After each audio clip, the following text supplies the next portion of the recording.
to the worst, let us have a meeting on Tuesday so that we are able to dispense of these issues and run assembly the way it has been in the previous years. Remit statutory deduction amounting to 440, which is spending for 14 months. Kama staff wanalipa 13,000 na wajarimit 13 months while the assembly ina receive gross salary ya huyu staff. Mkiangalia dalili hapa kwa assembly, hakuna maisha kabisa. Wafanyikazi, the morale is low. Unajua uwezi kwa unafanya kazi alafu mwajiri anakata pesa zako, unaweka kama hisa nini na azipelekwi mahali. Now, Starehe MP Amos Mwango Maina has opposed the planned transfer of senior police officer linked to the Nandi Hills brutality incident to stations within Nairobi County, citing public safety and accountability concerns. The officers are accused of assaulting unarmed civilians during an incident captured on CCTV in Nandi Hills on January 10, 2026. The case triggered national outrage and prompt investigation ordered by Inspector General of Police Douglas Kanja, with Interior CS Kipchumba Murkomen promising firm action. Mwango says administrative action is insufficient in cases involved alleged abuse and warns that Nairobi should not become a relocation point for officers accused of misconduct. Action meted on some of the senior officers from the mentioned police station, one being the Songor police station and the other one being Nandi Hills police station. Specifically, I bring to your attention some of the recommended administration action taken against the OCS for Songor police station, who has been allegedly been transferred to Central Police Station in Nairobi, his direct constituency, and the transfer of the OCS Nandi Hills, who's been allegedly transferred to Pangani Police Station in Starehe constituency. As a member of parliament for Starehe constituency, I've had a sleepless night receiving calls from members of my constituency demanding some explanation on why officers who had been implicated in a rogue operation are transferred to my constituency, Starehe constituency, bringing to your attention that so many young members of the public, the youth in my constituency, find it leisureful to enjoy their free time in these pool halls, playing pool and playing other games, which is not an illegal act by itself. So my people are wondering, why would it deem fit for the government to transfer impunity from Nandi Hills?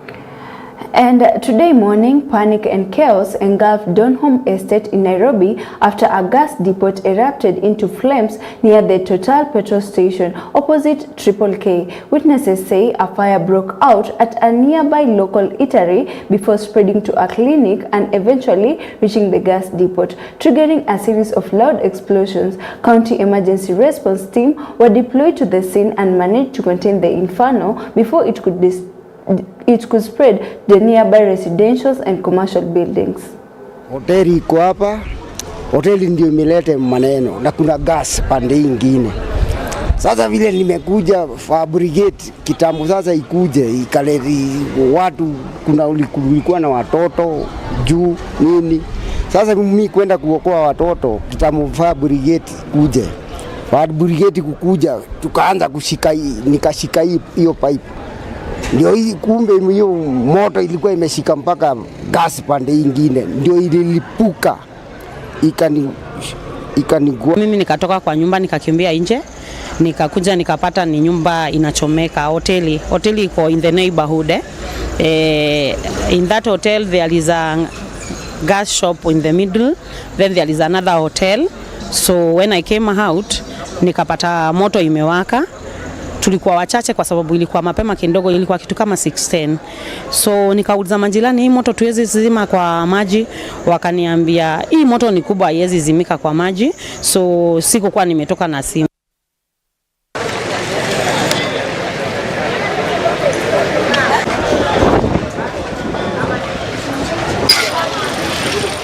And meanwhile, the United Democratic Alliance, UDA, has intensified its grassroots campaign in Kajiado County, encouraging residents to continue supporting President William Ruto's government. Speaking at a meeting held in Kajiado East, party leaders highlighted the importance of backing ongoing government projects. Residents said they have benefited from development initiatives funded by the government and emphasized that their continued support will help expand projects in water and infrastructure. The meeting also focused on strengthening unity among party members, fostering the solidarity and outlining strategies for competitive and peaceful politics. Government, and we are going to work hard in Kajiado East to make sure that Dr. Ruto gets all the votes in this constituency. The thing was about politics in Kenya today, the politics of lineup, politics of those who are supporting Dr.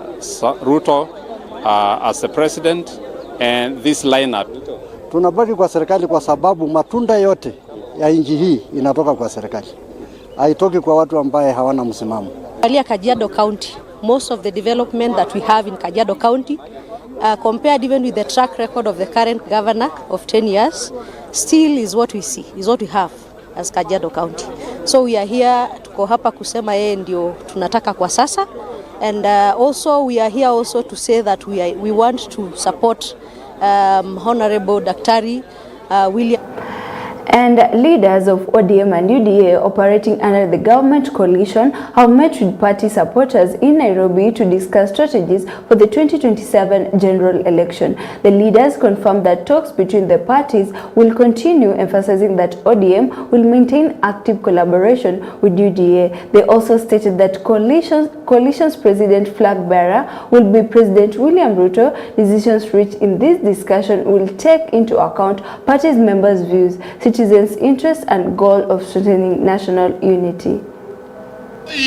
Kuona viongozi wote wa hizi vyama mbili ya ODM na UDA kushikana 2027, sisi msimamo wetu tumeshapewa, na sisi kama wanachama wa ODM tunafuata mwelekeo ya wa party leader Daktari Oburu Oginga. Na sisi kama chama msimamo yetu ni hapo kwa 2 term. Lazima watu wa ODM ili tuweze kuchukua viti zote za Nairobi kama broad based, lazima tutakubaliana, kwa sababu pia wana Nairobi wanataka jamii zote ziwakilishwe. Chama cha broad based hakina ukabila. This is the year of decision making. And that is the reason we came here this morning. To think and think and think and think. Mwaka ijayo utakuwa na options mbili. Rais William Samoei Ruto ako kwa right hand side. So let us deal with watermelon. Let us deal with watermelon. And moving on, Jubilee Party aspirants in Kilgoris, Narok County have pledged to intensify grassroots mobilization following the appointment of Ole Kanta as the party's National Secretary General. The aspirants welcomed the appointment, saying Ole Kanta deserves the position and will help strengthen the party's leadership and unity at the national level. The leaders also called on Jubilee Party leadership to visit Kilgoris and wider Narok County to engage supporters and further solidify the party's presence at the grassroots. Transmara na nyumba zingine ndogo ndogo kama Kekonyokie, Loita na wengine kama Damat waweze kupatiwa nafasi ya employment katika Jubilee Head Office. Tukumbukwe tukiwa Transmara kwa sababu sisi tunakuanga ni county ya Narok, lakini ni kama county nyingine kwa sababu sisi ni sub county na tuko mbali sana, na tunaomba sana ikikuja kuchaguliwa ama kutolewa ofisi ya Jubilee Narok County tupewe hiyo nafasi ya chairman tukiwa Transmara, tupate hizo ili tupate kuingia, kwa sababu ndio tutaweza kupata mobilization vizuri tukisaidiana na secretary, hata kama ni wa Kenya mzima, lakini Kilgoris tuko na kura mingi. Chama ya Jubilee ndio umetuweka mwangaza kabisa, ametupatia sera ambaye inaona inafaa watu wa Masai wote na watu wote kwa jumla, kwa sababu sera zetu ni zile ambaye maendeleo na zile mambo ambaye imeachwa nyuma. Sisi tumebaki nyuma. Tunaona watu wa Narok wote kabisa kama Damat, Wapi, Lokekonyokie mpaka. And residents of Migori County continue to grapple with a prolonged water shortage after the government cited financial challenges in settling outstanding water bills owned by the supplier. According to Cabinet Secretary for Water, the disruption has been caused by unpaid dues, with the water company claiming the government owes it 54 million shillings, making it difficult to sustain supply operations. The shortage has affected household, businesses and institutions across around the county. Sustaining water to our clients, but we are promising that we will be able to make this sustainability be a continuous process that people will wish to get water on a daily basis. I know water is a basic need, and everyone would wish to get water. More so the challenges that we've been having. Number one, we've been having this, as I mentioned earlier, that our intake was destroyed by the floods. Being that we've repaired that, we are optimistic that it will be good, because the work that has been done is up.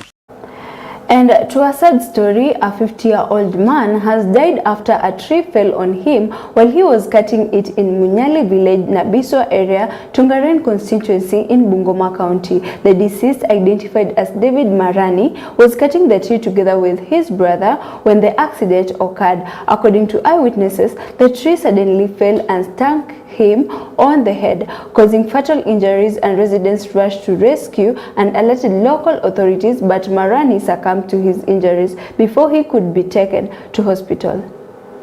Miti ilikuwa refu sana na wakafunga kamba. So ilipoanza kuanguka ni kwamba it's like huyu kijana alichelewa kutoka kwa laini ya miti. Ndio sababu ikampata na ikamwangukia. Walitaka mti ianguke huko, lakini jirani akakataa, akasema itapika nyumba yangu, sitaki kesi. Sasa ikabidi wa direct another direction. Sasa wakati walikuwa wanatafuta hiyo direction na mbao za juu, mti ingine ya juu ndio ilisuia, ndio ikatani hivi. Na angekufa, lakini ni waya za chini silishika trouser, kitamba ngoe trouser kwa waya, mti shamfikia. Wana kichichi wote, mnapofanya kazi mkwe makini. Hata iwapo wanachimba mashimo, musifike karibu. Hata watoto, ambieni watoto wenyu ya kwamba mahali penye wanafanya kazi musisonge karibu, sababu ajali haina kinga. And from that sad story, allow us to take a quick short break. We'll be back shortly.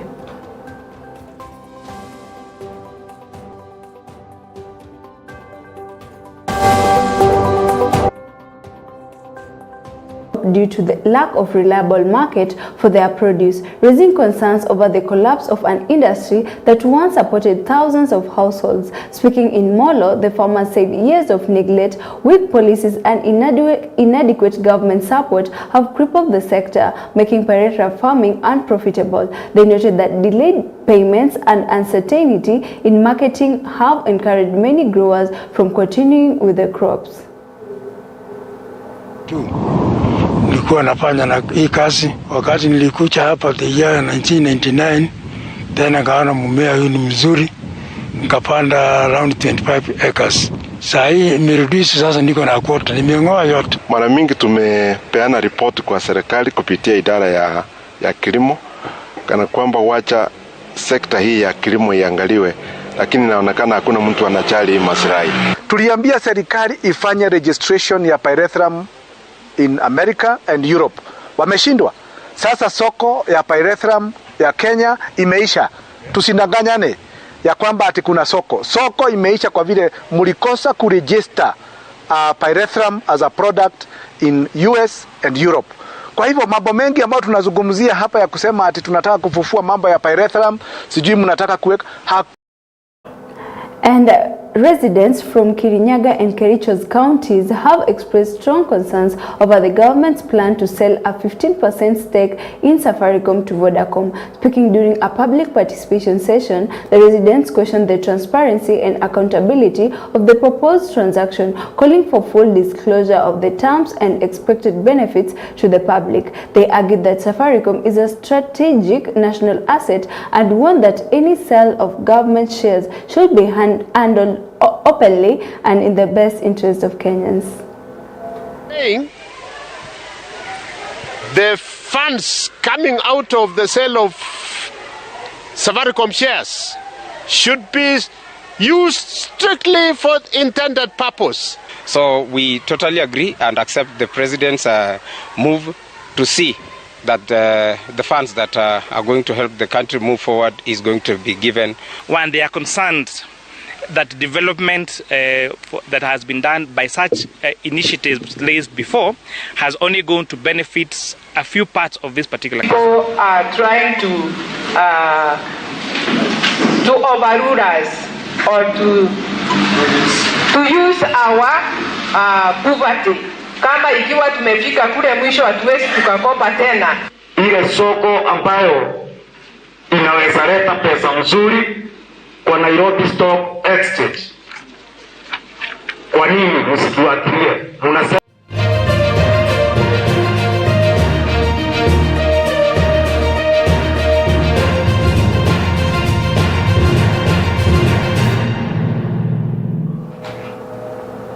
And in sports, Kenya's Rising Starlets team have said they are ready for FIFA Under-20 World Cup qualifier against Tanzania at Ulinzi Complex tomorrow. The young players are now intensifying their training as they set their sights on winning the upcoming cup. The coach staff has provided full support, preparing the squad for a challenging encounter against Tanzania.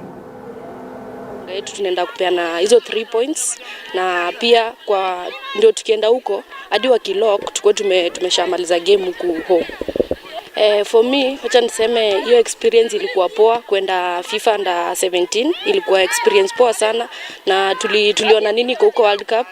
Ni kitu poa sana, so tumekuja pia Under 20, najua tuna push na najua pia na make sure to push wote na tuweze kurudi huko World Cup. First of all, juu si Tanzania sio rahisi, juu ukiona mabao zao pia zenye walifunga Angola, they are good team. So tumejipanga poa according to me vile nimeona na wachezaji wangu vile nimewaona na makocha wametupea kila kitu yenye tunataka. So sisi ni kudeliver kesho. Mimi kitu naweza ambia mafans watokee wengi kama last walitupea motivation juu kama si hao tungeweza juu mafans pia unajua ni mtu wa 12. Sisi tukiwa 11 na ni watu wa 12, so tukiwin home itakuwa advantage for us. Mood imekuwa poa so far. I can say the girls are psyched up, they're ready, they've trained so well. It's all about Kenya versus Tanzania and it's all about the match. I don't want to look on any other thing, but let the pitch decide.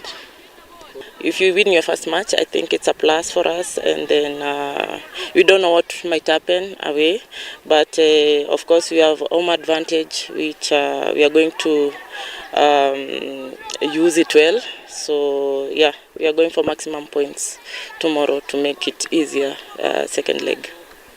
Yeah, this is a different stage. You can't compare Under 17 with Under 20. But they're giving the competition that is needed. They've really stepped up so well. So it's a blend of the Under 17s, it's a blend of school players, it's a blend of players who are playing in the league as well. And the national women's rugby team, the Lionesses, have returned to Nairobi after a one-week training camp in Spain. The camp was part of preparations for the upcoming HSBC match scheduled on February 14th at Nyayo National Stadium. Speaking on their readiness, head coach Simon Odongo said the team is well prepared and eager to perform in front of their home crowd. We proud, humbled to be part of the team and also representing that jersey in the world stage, and it's always a privilege to be part of the team. We are on our Tapa week. We've just returned from camp in Spain, Right now we are focusing on tactical areas that we saw that we struggled in Spain, and also in areas that we were strong at. So just trying to make sure that we polish up on all areas, and the team gets ready for